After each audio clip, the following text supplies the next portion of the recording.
എല്ലാവർക്കും നമസ്കാരം. ഇന്ന് 2025 ജൂലൈ 7.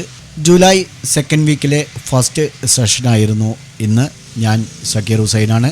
മാർക്കറ്റ് വിശേഷങ്ങളിലേക്ക് പോകുന്നതിന് മുമ്പ് നിങ്ങൾ ഞങ്ങളുടെ ടെലിഗ്രാം ചാനലിൽ ജോയിൻ ചെയ്തിട്ടുണ്ടെങ്കിൽ താഴെ വീഡിയോയുടെ ഡിസ്ക്രിപ്ഷനിൽ ചാനലിൻ്റെ ലിങ്ക് ഉണ്ട്. നിങ്ങൾക്ക് ഇപ്പോൾ തന്നെ ജോയിൻ ചെയ്യാവുന്നതാണ്. ഒരു ട്രേഡർക്ക് ആവശ്യമായ എല്ലാ ഭാഗങ്ങളും ഞങ്ങൾ അതിൽ ഷെയർ ചെയ്തുകൊണ്ടിരിക്കുകയാണ്.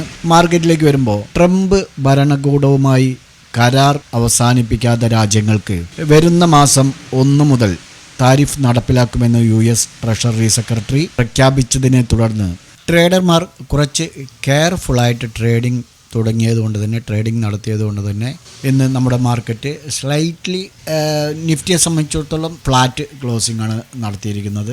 അതുപോലെ സെൻസെക്സും ഫ്ലാറ്റ് ക്ലോസിംഗ് ആണ്. ബാക്കി എല്ലാം തന്നെ സ്ലൈറ്റ്ലി റെഡിലാണ് ക്ലോസ് ചെയ്തിരിക്കുന്നത്.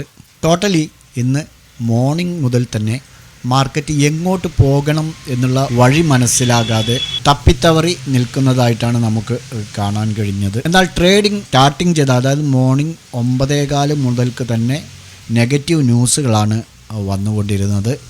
ഒടുവിലായി ബ്രിക്സ് എന്ന് പറയുമ്പോൾ ബ്രസീൽ, അതുപോലെ ചൈന, ഇന്ത്യ, റഷ്യ, ദക്ഷിണാഫ്രിക്ക ഈ 5 രാജ്യങ്ങൾ ചേർന്നാണ് ബ്രിക്സ് രൂപീകരിച്ചിരിക്കുന്നത്. ഇപ്പോൾ അതിലേക്ക് എത്യോപ്യയും ഇറാനും ചേർന്നിട്ടുണ്ട്. അതുപോലെ ഈജിപ്ത്, ഇന്തോനേഷ്യ, UAE ഇങ്ങനെ മൊത്തം 5 രാഷ്ട്രങ്ങൾ കൂടെ ചേർന്നിട്ടുണ്ട്.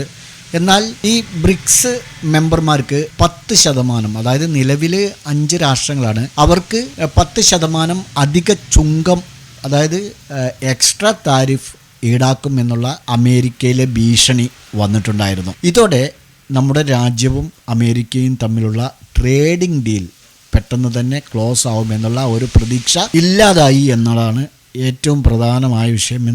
ഇന്ന് സ്ലൈറ്റ്ലി റെഡിൽ, അതായത് ഗ്യാപ് ഡൗണിൽ ഓപ്പൺ ചെയ്ത മാർക്കറ്റ് പിന്നീട് ഗ്രീനിലേക്ക് വന്നുവെങ്കിലും തിരിച്ച് റെഡിലേക്ക് തന്നെ വരുന്ന കാഴ്ചയാണ് കണ്ടത്. അവസാനം ഒരു റേഞ്ച് ബോണ്ടിൽ ക്ലോസ് ചെയ്തു. ടോട്ടലി ഇന്ന് മോർണിംഗ് ടൈം മുതൽക്ക് തന്നെ റേഞ്ച് ബോണ്ട് എന്ന് വേണമെങ്കിൽ വിശേഷിപ്പിക്കാം. എന്നിരുന്നാലും ഓപ്പണിംഗ് ചെയ്തതിന് ശേഷം അല്പം മുകളിലേക്ക് പോയി വീണ്ടും അതേ ലൈനിലേക്ക് തന്നെ വന്നു. ഇപ്പോൾ ഇവിടെ നമുക്കൊരു ട്രെൻഡ് ലൈൻ രൂപം കൊണ്ടിട്ടുണ്ട്.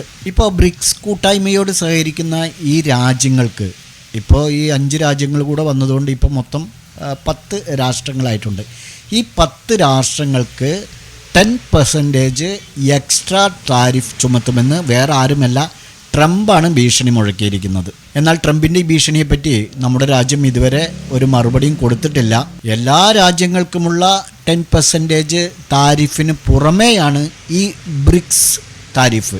ഓക്കെ, അതായത് ഇന്ത്യ കുറഞ്ഞത് 20% താരിഫ് നൽകണം. ഈ നിലവിൽ ഇപ്പോഴത്തെ ഈ വാർത്തയോട് ശേഷം 20% താരിഫ് നൽകണം. വ്യാപാര കമ്മിയുടെ പേര് പറഞ്ഞ് ട്രംപ് ഏപ്രിൽ ചുമത്തിയത് 26% ആയിരുന്നു. 20%-ന് പുറമെ അതും കൂടി വരുമോ എന്നും ഇപ്പോൾ വ്യക്തമായിട്ടില്ല എന്നുള്ളത് മറ്റൊരു കല്ലുകടിയായിട്ട് തുടരുകയാണ്. ഇന്ന് ഡിഫൻസ് സ്റ്റോക്കുകളെല്ലാം തന്നെ റെഡിലാണ് ക്ലോസ് ചെയ്തിരിക്കുന്നത്. Paras defence, Cochin shipyard, garden reach, Mazagon dock, data patterns, Bharat dynamics, Bharat electronics, HAL തുടങ്ങിയവ എല്ലാം തന്നെ ഇന്ന് റെഡിലാണ്. അതുപോലെ ബാങ്ക് സ്റ്റോക്കുകളും ഇന്ന് റെഡിലാണ്. ബാങ്കുകളുടെ പുറത്തു വരുന്ന ക്വാർട്ടർലി റിപ്പോർട്ടുകൾ വായ്പയിലും അതുപോലെ ഇൻവെസ്റ്റ്മെൻറ്റിലും മെച്ചപ്പെട്ട വളർച്ച കാണിക്കുന്നില്ല എന്നുള്ളതാണ്. സെൻസെക്സ് കേവലം 9.61 9 പോയിൻ്റ് ഉയർന്ന് 83,442 ലെവലിലാണ് ക്ലോസ് ചെയ്തിരിക്കുന്നത്. നിഫ്റ്റി 25,461 ലെവലിലും ക്ലോസ് ചെയ്തിട്ടുണ്ട്. അപ്പോൾ 1 ഡേ ടൈം ഫ്രെയിമിൽ നോക്കുകയാണെങ്കിൽ നിഫ്റ്റി സെൻട്രൽ ബോഡിയാണ് ക്രിയേറ്റ് ചെയ്തിരിക്കുന്നത്. ഇപ്പോൾ അങ്ങോട്ടാണോ ഇങ്ങോട്ടാണോ പോകുക എന്നുള്ളത് നാളേക്കും പറയവയ്യാത്ത ഒരു അവസ്ഥയിലാണ് ഇന്ന് നിഫ്റ്റിയും ക്ലോസ് ചെയ്തിരിക്കുന്നത്. കേവലം പോയിന്റ് പോലും ഗ്രീനിലല്ല. ഇനി ബോർഡർ മാർക്കറ്റിലേക്ക് വരികയാണെങ്കിൽ NSE മിഡ് ക്യാപ് നിഫ്റ്റി 100 ആണ് കേട്ടോ, 0.27% ഡൗണിലാണ്. അതുപോലെ സ്മോൾ ക്യാപ്പ് 0.44% റെഡിലാണ് ക്ലോസ് ചെയ്തിരിക്കുന്നത്. എന്നാൽ ഗോദ്രേജ് കൺസ്യൂമർ പ്രൊഡക്ട്സ്, അതുപോലെ Dabur India, Hindustan Unilever, Emami, Britannia, Varun beverages എന്നിവയുടെ ആ സ്റ്റോക്കുകളിലുണ്ടായ ബയ്യിങ് മൂലം ഇന്ന് FMCG ഇൻഡെക്സ് 1.68% ഗ്രീനിലാണ് ക്ലോസ് ചെയ്തിരിക്കുന്നത്. Nifty oil and gas, Nifty energy എന്നിവയും ഇന്ന് ഗ്രീനിലാണ് ക്ലോസ് ചെയ്തിരിക്കുന്നത്.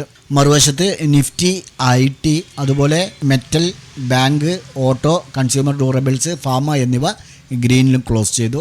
Bharat electronics, TechM, UltraTech, HCL tech, Maruti Infosys, Eternal, SBI എന്നിവയാണ് ഇന്ന് ഏറ്റവും കൂടുതൽ നഷ്ടം നേരിട്ടിരിക്കുന്ന സ്റ്റോക്കുകൾ.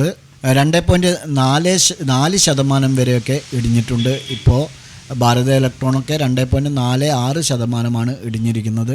മറുവശത്ത് Hindustan Unilever, Kotak Mahindra bank, trend, Reliance industries, Asian paints, ITC, Adani ports എന്നിവയാണ് ഇന്ന് ഏറ്റവും കൂടുതൽ നേട്ടവും ഉണ്ടാക്കിയത്. ഇന്ത്യ വിക്സ് ഇന്ന് 1.99% ഉയർന്ന് 12.56 ക്ലോസ് ചെയ്തിരിക്കുന്നത്. ജൂലൈ സെക്കൻഡ് വീക്കിലെ ഫസ്റ്റ് സെഷൻ തന്നെ ഇന്ന് ഒരു നിർജീവ അവസ്ഥയിലാണ് മാർക്കറ്റ് ഉണ്ടായിരുന്നത്. ഏതാണ്ട് ക്ലോസ് ചെയ്തതും മാറ്റമില്ലാതെ തന്നെയാണ്. ഒരു കൺസോൾട്ടേഷൻ കണ്ടിന്യൂ ചെയ്തു എന്ന് വേണം നമുക്ക് ഇതിൽ നിന്ന് അനുമാനിക്കാനായിട്ട്. ഫ്ലാറ്റ് ഓപ്പണിങ്ങിന് ശേഷം നിഫ്റ്റി സെഷനിലുടനീളം ഒരു റേഞ്ച് ബോണ്ടിലാണ് ട്രേഡിംഗ് നടത്തിയത്. ഒട്ടുമിക്ക സെക്ടറൽ ഇൻഡെക്സുകളും മാർക്കറ്റിൻ്റെ സെൻറ്റിമെൻറ്റ്സിന് അനുസരിച്ചാണ് നീങ്ങിയത്. എന്നിരുന്നാലും കുറച്ചു കാലമായി ഒരു മൂവ്മെൻ്റ് ഇല്ലാതിരുന്ന FMCG പാക്ക് ഒരു സ്ട്രോങ് ബൈയിങ് സൈഡ് കാണിക്കുകയും തെറ്റില്ലാത്ത നേട്ടങ്ങൾ കൈവരിക്കുകയും ഇന്ന് ചെയ്തിട്ടുണ്ട്.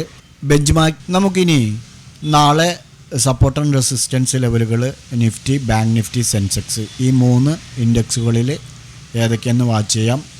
അതിനുമുമ്പ് നമുക്ക് ഇന്ന് നിഫ്റ്റി പറഞ്ഞിരുന്ന സപ്പോർട്ട് ആൻഡ് റെസിസ്റ്റൻസ് ലെവലുകൾ നോക്കൂ, ആക്റ്റീവ് ആയിട്ടില്ല.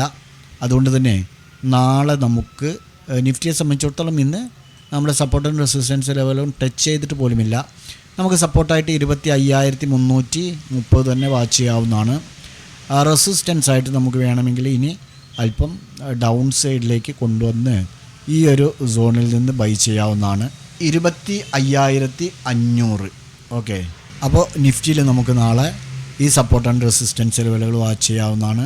ബാങ്ക് നിഫ്റ്റിയിലേക്ക് വരുമ്പോൾ നമ്മുടെ ഇന്നലെ 57,260 റെസിസ്റ്റൻസും 56,560 സപ്പോർട്ടുമായിരുന്നു. ഈ 2 ലെവലുകളും ഇന്ന് ബാങ്ക് നിഫ്റ്റിയിലും ടച്ച് ചെയ്തിട്ടില്ല. നമുക്ക് നാളെ സപ്പോർട്ട് അല്പം മുകളിലേക്ക് കൊണ്ടുവന്ന് ഈ ഒരു സോണിൽ വയ്ക്കാവുന്നതാണ്.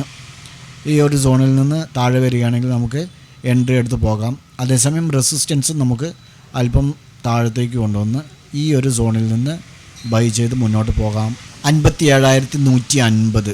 ഓക്കെ, 57,150 റേഞ്ചിൽ. അപ്പോൾ ഈ സപ്പോർട്ട് ആൻഡ് റെസിസ്റ്റൻസ് ലെവലുകൾ നമുക്ക് ബാങ്ക് നിഫ്റ്റിയിൽ നാളെ വാച്ച് ചെയ്യാവുന്നതാണ്. ഇനി സെൻസെക്സിലേക്ക് വരുമ്പോൾ സെൻസെക്സിൽ നമ്മുടെ സപ്പോർട്ട് ആൻഡ് റെസിസ്റ്റൻസ് ലെവലുകളിൽ ഇന്ന് 2 ലെവലുകളും ആക്റ്റീവ് ആയിട്ടില്ല. നമുക്ക് നാളെ റെസിസ്റ്റൻസ് ആയിട്ട് അല്പം താഴത്തേക്ക് കൊണ്ടുവരാം. നോക്കൂ, ഈ ഒരു സോണിൽ നിന്ന് 83,570. ഓക്കെ, റെസിസ്റ്റൻസ് 83,570 വാച്ച് ചെയ്യാവുന്നതാണ്.